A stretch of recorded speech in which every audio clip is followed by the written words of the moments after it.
Okay, let's unpack this for you, our learner. You want to gain knowledge quickly, yes, but more importantly, you want to get it thoroughly. Right. You're here for those aha moments, and you absolutely need to cut through all the information overload that just, swamps our feeds every day. That is precisely our starting point today. And it's perfect because our source material is itself, well, it's kind of an antidote to that very saturation. Okay. We are diving into a work that really challenges the very mechanics of how we learn, how we remember, and how we anticipate. And what's the work? The work is Ghosts Beyond Time, Traces from the Horizon of Time by Pedro Malha. It's the final installment in his really powerful philosophical series, The Ghost Movement. And it is so crucial, I think, to establish the genre right away, because this is not your standard documentary or, traditional philosophy. Malha explicitly labels this as poetic nonfiction. That distinction is everything. It's the key to unlocking the whole text. He uses that label to set your expectations about truth and reality. Malha is very upfront. He says, some events, names, and locations have been interpreted through imagination. The memories, however, remain real, even when the timelines blur. So it's an exercise in feeling. It's an exercise in accessing the felt reality of existence, Rather than just documenting it in a straight line, he's asking you, the reader, to trust sensation over fact. I found the core thesis, which he puts right up front in the epigraph, to be just instantly disruptive. It says, time does not always move in lines. Right. And this is the part that stopped me in my tracks. The future does not wait. It leans. It hums beneath the present. It leaves shapes in the air for us to find. I mean, what Malha's doing there is shifting the very definition of memory itself. How so? Well, we typically think of memory as looking backward, what we recall, what we put in an archive. This entire book, Ghosts Beyond Time, is an exploration of memory that faces forward. Memory that faces forward. Exactly. We're challenged to consider that we can also remember what hasn't happened yet. Not as a prediction, not like seeing the future in a crystal ball. No, not at all. But as a subtle pressure, a vibrational shift, or even just a feeling of recognition for something that's on its way. That concept, it feels like a constant state of déjà vu. But, like you said, anchored to the future instead of the past. In a sense, yes. And as you mentioned, this book completes the Ghosts movement. It's the final work in a trilogy. So there were two before this. Yes. The first, Ghosts of Deep Time, was all about the ancient listening to what was lost before we even had language, the echoes of geological time. Okay. Then Ghosts of Living Time brought that focus to the immediate present, the memory that lives in places, in our breath, in physical touch. And now this one. Now Ghosts Beyond Time reaches ahead. It's reaching toward what we haven't yet remembered, but which is, he argues, actively shaping our path right now. So the overall mission for us and for you listening is entirely non-analytical. It's not about prophecy or, predicting the stock market next Tuesday. Not in the slightest. It's purely about sensation and receptivity. Malha's goal is for us to feel the future pressing towards us. He calls it sensation, breath, and the quiet hum. A quiet hum. We're guided to find the subtle, gentle shape of what lies ahead, recognizing it as a felt encounter with the presence of what is already on its way, in a sigh, in a flicker of recognition, in the pause before a decision is made. So that's our deep dive. To examine the architecture of this book and really understand how Malha engineers this profound sensory experience for the reader, we're explaining the book in its entirety. That sets the stage perfectly for our first section then, the philosophy and mechanics of reading presence. Because if this isn't about logical prediction, it has to be a kind of manual for sensing. It is. It absolutely is. So how does Malha instruct us to approach a text that's fundamentally about nonlinear time? He spends the entire introduction just defining this new paradigm. He issues this very explicit invitation, saying this is not just a book, it is a space to meet the future. He clarifies that in this context, memory is not a past record. It's a shape that presses from ahead, a breath that finds you before the words arrive. He's asking you to treat the text almost like a divining rod, not a database. That sounds like a journey into radical receptivity and, honestly, a kind of radical vulnerability. The reader is told, you are not asked to predict, you are invited to sense. Yes. But how do we avoid falling into just pure fantasy if we stop asking for evidence? That's the constant tension in all of Malha's work, and it's why he couches it in such reverent language. He adds a note of caution, emphasizing that we must move gently. And why gently? Not because the future is fragile, he says, but because it is alive. The vulnerability is the whole point. The purpose is a journey into the presence of what is already on its way. A felt encounter. A felt encounter, yes. He wants you to let the experience arrive like a quiet echo or a whisper from a place you haven't even stood yet. It's about recognizing the resonance that exists before conscious thought kicks in. Okay, that clarifies the philosophical shift, but I need to understand the practical tools.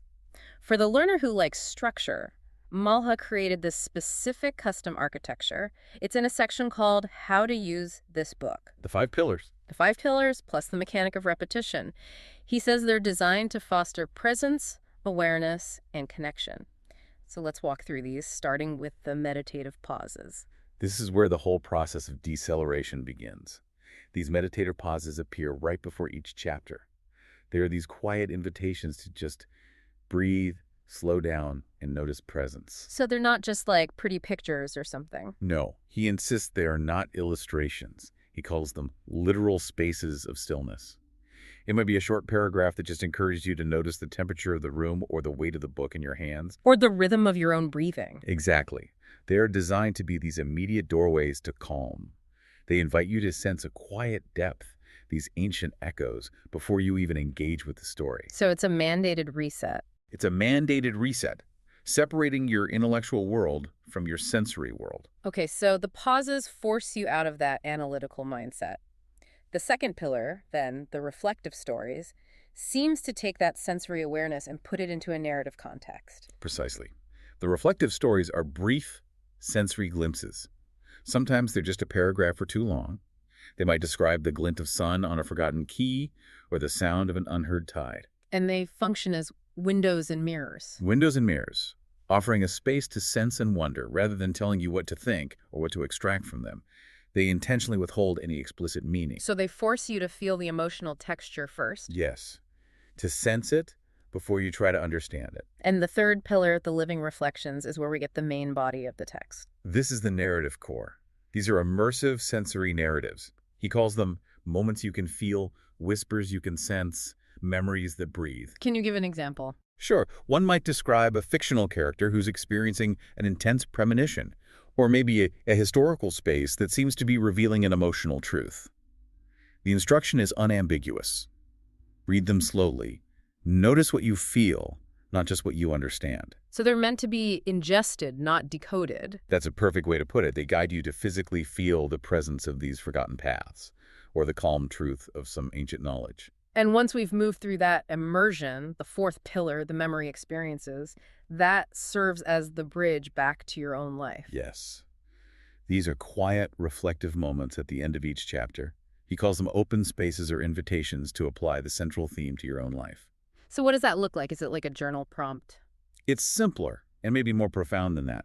The prompts are often structured in 3 steps. Remember the past, to breathe, the present, or to sense possibility, the future. So they're not questions with answers. No, they're invitations to feel the theme's resonance within your own emotional landscape. So if the chapter was about the sound of water, the memory experience might just ask you to breathe into the echo of a current you once trusted. That's very gentle. It's a gentle presence that meets you wherever you are. Okay, all of that emphasizes gentleness, sensory reception. But the fifth pillar, the mirrored questions, this introduces an element of friction, of difficulty. And honestly, it's brilliant in its design. This is the crowning mechanical genius of Malha's architecture. It really is. These are the final challenges, designed as a quiet confrontation. They ask something clear, direct, and impossible to ignore. But the catch is the physical part. The mechanical catch is what makes them so powerful. They're written in reverse, or a kind of stylized script, so you cannot read them without physical effort. You have to hold the book up to a mirror. So this literally compels you to stop being a passive reader. You have to physically move the book, find a mirror, and make a conscious choice to confront the hard truth inside. Right. And if you're too resistant, or maybe just too lazy to do it, the question stays hidden. The question remains hidden. That is the entire point. He shifts the responsibility for confrontation from the intellectual realm to the physical, conscious choice. He notes that the hardest truths are the ones we choose not to face. And by requiring the mirror, he forces you into a moment of literal self-reflection. If you turn the page without looking, You have consciously avoided that knowledge about yourself, which proves the very point of the difficulty. And if you choose to see it, If you choose to see it, you're not just reading, you are remembering a truth you probably already knew but chose to bury. This pillar ensures that self-knowledge is earned through commitment, not just curiosity. that is a stunning mechanism for bypassing our own psychological defenses. And finally, there's the underlying structural mechanic of echoes and repetition. Yes, he describes this as creating a foundational rhythm. He intentionally uses recurring phrases, images, and feelings throughout the entire text. He says, repetition is a rhythm, like waves against a shore or breath returning to the body. So it's not just lazy writing. Oh, not at all. The purpose is not duplication, it's deepening. It creates a sense of familiarity, it grounds the experience, and it ensures a quiet resonance. Mala insists that memory returns in circles, So we deepen our understanding not through a straight line of explanation. but through the consistent return to a feeling. This entire architecture just ensures that the book is not merely consumed, but genuinely lived and felt. Okay, so now that we understand the delicate architecture he built to slow us down and activate our senses, the real question is, where does he point our attention? Let's dive into part one, echoes that arrive before the sound, focusing on how the most ordinary sensations carry sophisticated future knowledge. This section systematically moves through our sensory world. The argument is that the physical self is this finely tuned instrument sensing future presence long before our cognitive mind even has a clue what's going on. And we start with the environment in chapter one, the wind remembers first. Why wind? Why is wind the primary carrier? Malha positions the wind as the first carrier. It speaks not in words, but in direction and in shifts. It arrives as pure sensation. He offers these incredibly evocative examples: a draft of grief before loss, a shiver of joy before a voice. The concept here is that our body, our skin especially, is the translator. Exactly. He describes the skin as an ancient map, a field of nerve endings that respond to pressure, to temperature, to the subtle shifts in the electrical field that even the sky cannot hide. So if we feel a sudden localized chill in a room that's perfectly safe, our rational mind just dismisses it. It's a draft, it's a hiccup in the AC. Right. But Mala suggests the animal part of us, the skin, is translating a change in the environment, a coming emotional or energetic shift into an immediate localized feeling. Precisely. He draws parallels to the animal kingdom, how birds scatter before an earthquake, or how a cat responds to some unseen pressure. They're sensing changes in atmospheric pressure or electrical fields that come before the event itself. And the goal for us is to recapture this fluency. To recapture that fluency. This chapter isn't about superstition. It's about noticing sensation before meaning arrives. It's about acknowledging that our biological systems are designed for advanced warning.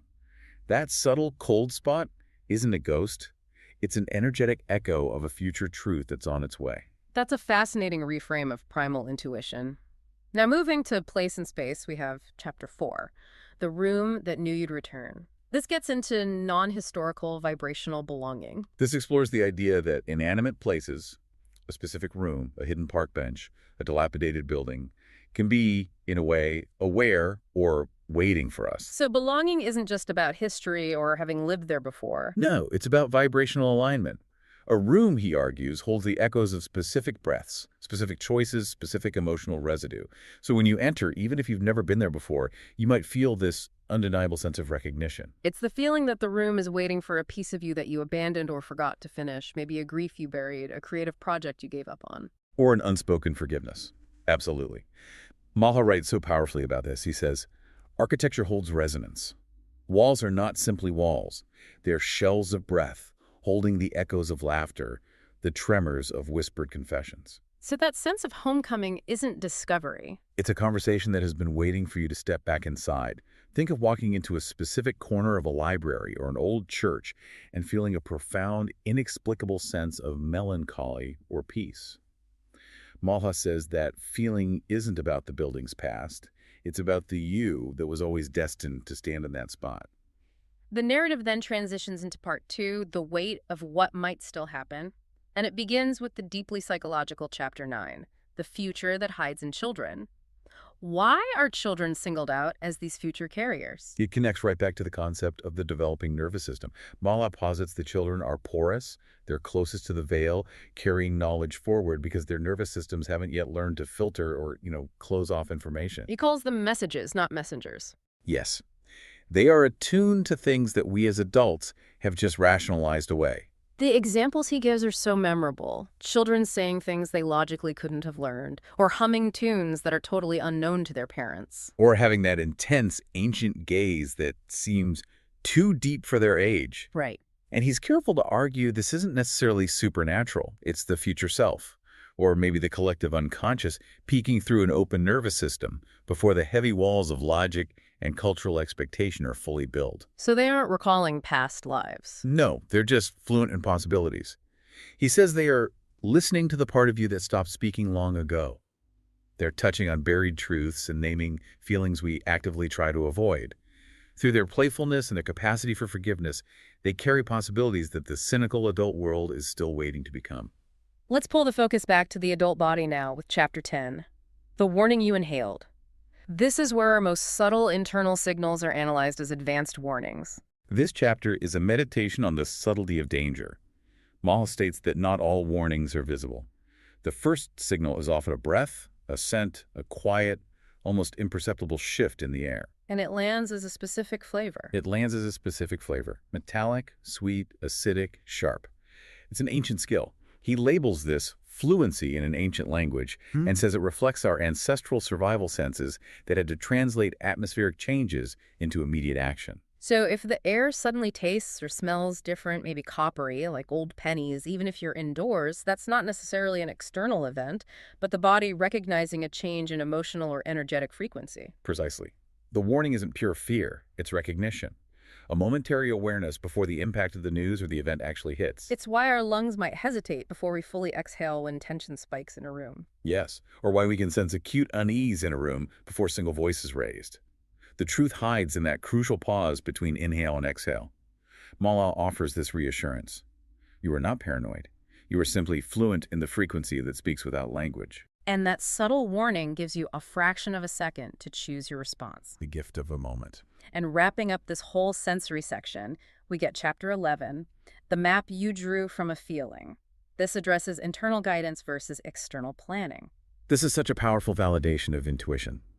Some maps, Malha says, are drawn with feeling, with an inexplicable ache rather than with ink or GPS or logic. The pull. The pull towards a certain path, that spontaneous decision to leave a party early, the unreasoned impulse to take the long way home. He frames that as the future self scattering breadcrumbs of resonance for the present self to follow. But how do we distinguish between following those breadcrumbs and just acting impulsively? I mean, a lot of our listeners rely on concrete data. How do you avoid making a foolish, costly mistake? That is the essential challenge of this chapter, and Malha addresses it by focusing on the quality of the feeling. Okay. Impulsivity is often loud, demanding, driven by immediate ego or avoidance. Resonance, the pull, is quiet, it's persistent, and is often accompanied by a sense of calm inevitability. So maps made from feeling don't guarantee instant destinations. No, they follow curiosity and the specific, quiet ache of alignment. It's a belief that even without a formal, logical map, we were being pulled towards a truer version of ourselves. The body knows this map, not the anxious, planning mind. That quiet feeling is the knowledge you can trust. Okay, the first two parts establish the philosophical mechanics and the sensory signals. Now we're transitioning to Section 3, Parts 3 and 4, focusing on how these future echoes manifest in our highly structured lives, our choices, our relationships, even our digital footprints. He calls this section the now that's already remembering. This is where it gets very tangible. This section shifts from abstract sensing to concrete presence. It proves that this concept of forward memory isn't just for quiet meditative states. It's embedded in the mundane objects and critical choices we encounter every single day. Let's start with Chapter 17, The Object That Found You. This delves into the concept of physical anchors from the future. Malha discusses the inexplicable arrival of objects that are neither valuable nor sentimental nor planned. Think of a notebook bought without reason months ago, or a dull, unmarked key found on a walk, or a stone you picked up and just tucked away. And these objects function as placeholders. Placeholders or anchors sent back from the future self. They're quiet signposts. They don't carry the weight of a past memory, but the promise of something yet to come. Like a resonance, a quiet thrum of familiarity that suggests this is necessary for a path you haven't started yet. Their power isn't in their monetary value, it's in their quiet presence. And it's in the sheer moment of trust required when you decide to carry them. They serve as a steady point when a future life unravels, telling you through their presence, here, hold this, you'll need it later. So they're physical fragments of the future self's preparation. Silently confirming alignment, even when the present feels completely chaotic. Okay, moving to a very modern concern. We tackle Chapter 20, the digital shadow that outlived you, which he labels the new haunting. This is a profound and very contemporary commentary. Mala's premise is that every click, every post, every half-forgotten photo creates a digital self that is still in motion. Right. And this digital self exists outside of linear time. It's being remembered or judged by others long after the physical self has changed or moved on. It lingers, divorced from its original context, often becoming a ghost with a username. It's such a stark mirror to our past selves. He says the task isn't to erase this shadow, which is impossible, but to walk beside it and forgive the versions of yourself that are still orbiting on screens. Forgiveness is the liberation Mala offers. He argues the shadow shouldn't be seen as a prison, but as a witness. A witness to what? He says it is evidence of the life force in you that could have stretched in so many directions. The shadow is messy, contradictory, and deeply flawed, just as the person was. So by acknowledging it, by forgiving the sometimes embarrassing or foolish decisions captured online, we take away its power to haunt us. It allows us to greet our past selves with a little more grace, a little more presence, a little more kindness. Recognizing that the digital record is just incomplete evidence of a fully lived, complicated journey. Let's pivot now to relationship echoes with Chapter 22, the pull towards what was never yours. This deals with a very specific and often painful ache of potential. This chapter addresses that quiet ache for an unlived life, the relationship that never quite opened, the career path you abandoned, the city you never moved to. But he insists this is not regret. No, regret is about lamenting a failure. This ache, he says, is an echo from a parallel thread. It's a form of nonlinear memory where we momentarily brush up against a fully realized alternative timeline. So this longing isn't a deficiency in your current life, but a way of honoring the sheer scope and richness of your own potential. We ache because the human self is capable of loving and experiencing so much across multiple lives simultaneously. That capacity is the gift. He argues that this longing is a form of respect for the depth of your own potential. The unchosen path isn't an enemy or a ghost of failure. It's a shadow that walks beside you, a whisper of another rhythm. The beauty is in recognizing that the longing deepens your current reality. It proves your capacity for expansion. It's a testament that you are capable of loving more than one life, and that richness informs the one you are currently living. Now we address the mechanism of major life change in Chapter 25, the decision you haven't made yet. This is about recognizing that big decisions are slow arrivals, not sudden leaps. We spend weeks, months, circling a monumental choice, a job, a move, a commitment. And we think this circling is indecision. Right. Mala argues that the hesitation is actually the body and the world rearranging themselves. The decision is often already made beneath a layer of conscious, anxious thought. The hesitation, then, isn't indecisiveness. It's the body and the self aligning or preparing for the immense weight of the chosen yes. It's the emergence of the new self. Mala emphasizes that the future self is already reaching back, not to force the choice, but to welcome and assure the present self that it is safe to cross that threshold. So when the decision finally surfaces consciously, it feels less like a sudden leap. And more like deep relief and recognition. Every moment of uncertainty was just the necessary space for that new reality to become fully visible and grounded. Finally, in Part 4, we cover Chapter 29, the end you recognized. This is about finding grace in endings. This chapter is a meditation on acceptance. It highlights the grace of recognized endings, the ones that arrive with quiet clarity, not dramatic conflict or blame. These are moments where a relationship, a job, or a belief just gently unravels without needing an explosion. And the key is that you knew it was over before the definitive words were ever spoken or before the final conflict erupted. Mala draws a crucial distinction here. These are completions, not collapses. Yes. And a completion requires the courage to honor a quiet truth before it erupts into a loud, messy collapse. A collapse is loud, it's reactive, it's messy, it's driven by the fear of letting go. A completion is quiet, accepting, and guided by gratitude for what was. It's the difference between fighting desperately to hold on to something that is already releasing you. And simply noticing the quiet truth. This is done. That grace is the recognition that allows you to walk away gently, honoring the entire trajectory of what you shared, rather than feeling bitterness for what is no longer. We've traced the mechanics and the applications. We've reached section 4, the synthesis point, focusing on the powerful final chapter and the epilogue, where Mala ties this entire journey of presence together. This is where the book delivers its ultimate message about integration and about rest. We turn to chapter 30, The Breath That Waited. This chapter introduces the profoundly human concept of the breath held beneath the ribs, waiting for a moment of witnessing. And this held breath represents years of unreleased grief, unspoken truth, or unreceived love. And that breath stayed because the self, maybe for its own safety, refused to release it without being fully received and acknowledged. So the body became a guardian. The body, in Mala's view, became a quiet, loyal sanctuary, a guardian of truths you couldn't yet name or articulate. The moment of release isn't about finding an answer or even finding a listener, but simply recognizing that the body has held this unfinished moment, and you, the self, are now ready to witness it. The exhale, then, is a gentle return to the self who is finally ready to be present and honest. It's a quiet, physical promise you keep to yourself. It is the ultimate release.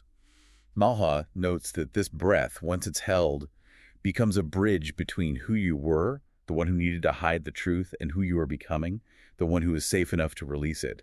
You carried that tension, and now you release it, not into emptiness, but into presence. The exhale is a declaration of acceptance. The ultimate declaration. The journey culminates in the epilogue. You were always here. It seems to be the quiet conclusion that all this seeking, all this tracing of echoes, it just leads you back to where you started. It confirms that the relentless search for answers in the past or the future always circles back to the softest place, the now. Every echo, every ache, every moment of glitch or recognition that we've detailed was ultimately just proof of presence. The message to the reader is, you were here, you were listening, you were always ready. Exactly. And this leads to the final, beautiful message of rest, which feels like the culmination of the entire work. It is a profound call for rest, but it's not based on achievement. It's based on inherent value.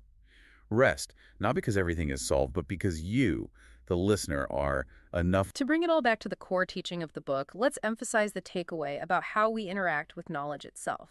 The background note summarizes the book's intention so perfectly. The note confirms that the book is fundamentally a doorway, a mirror, and an invitation to just pause and notice the hum beneath the noise of daily life. The deepest impact comes from the unseen. So you have to learn to trust the quiet ache, the glance that lingers, the knowing without a logical reason. The book teaches that time is not a highway but a dense weave, and we aren't passively waiting for the future. We are actively shaping it right now by choosing to be present and receptive. And the final line in that section is an absolute summation of the text. Every moment of awareness is a kind of seed. This entire journey has just been about teaching us how to recognize those seeds and how to water them simply by paying attention. And it suggests a beautiful ethical implication, that our kindness, our quiet truths, our honest presence, they'll take root in timelines we cannot yet see. They'll bloom in lives we may never even know. The focus shifts entirely from solving problems and gathering external data To simply noticing presence. Because that simple act of recognition is the most powerful message we can send forward to our future selves. That was an expansive and, I think, a thorough exploration of ghosts beyond time. It serves as an unparalleled guide to trusting intuition and recognizing that time is truly a non-linear weave. We are constantly moving towards and away from possibilities, and our body is revealed to be the true clock, sensing echoes that arrive from ahead. And if we connect this deeply back to your desire, our learner, to acquire quick, thorough knowledge without getting swamped by information overload, Mala offers a radical internal alternative. Go on. He suggests that the most valuable knowledge often arrives not through consuming overwhelming data, but through sensation and recognition. The subtle ache, the quiet pull, the sudden recognition. This knowledge just bypasses the need for massive analytical effort. It teaches you to listen to the source you already carry within you. That inner presence, that quiet truth, is its own complete and sovereign form of knowledge. And what's fascinating is how the book, especially through that mechanical challenge of the mirrored questions, compels you to realize that self-knowledge isn't a passive gift. It requires active physical commitment, vulnerability, and a willingness to confront those uncomfortable truths. But the comfort is that those truths are already inside us. Just waiting for the effort required to simply read them in the mirror. Beautiful. The book asserts, every moment of awareness is a kind of seed. This leaves us with a final provocative thought for you to consider tonight. If your presence is already sending messages and leaving echoes in the future, what silent, essential message are you creating right now that your future self will desperately need to receive? Something profound to mull over until we meet you next time for another deep dive.